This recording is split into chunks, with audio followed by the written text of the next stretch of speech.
President Obama's half-brother is coming out with a new autobiography that details domestic abuse by their father. Mark Obama Ndesandjo's book will also correct what he says are factual errors in the president's 1995 memoir, Dreams from My Father.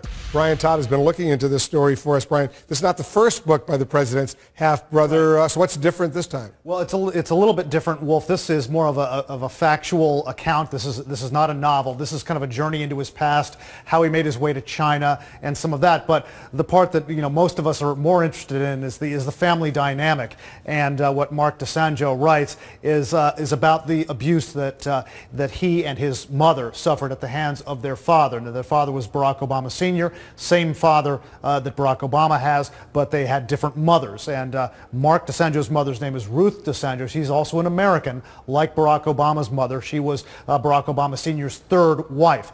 Mark Ndesandjo, in this book, recalls an incident where the father held a knife to his mother's throat because she had taken out a restraining order on him. Now, Barack Obama himself was not there at the time, didn't witness this incident, really had very little contact with his father, only was with him really at one time in his life for a period of a couple of weeks in the early 70s.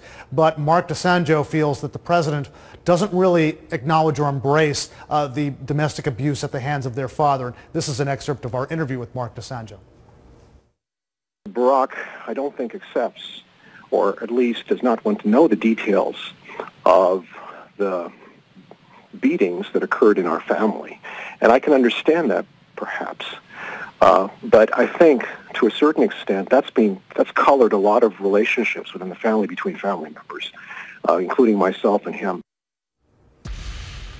Now, we're reaching out to the White House for some response to this if they care to give it. We've not heard back from them yet, Wolf. But again, these are sensitive family matters. Some of this has aired before in books and in other venues. And Barack Obama, in his own book, did write about his father's problems with alcoholism and that he didn't treat his families well. But maybe he hasn't gotten into some of the details of the abuse. And again, the abuse, according to Mark Ndesandjo, happened really with his own mother and not with Barack Obama's part of the family. These two half-brothers, what kind of relationship do they have? Well, Mark Ndesandjo says it's pretty cold right now, and he thinks that he has alienated his brother by some of his writings.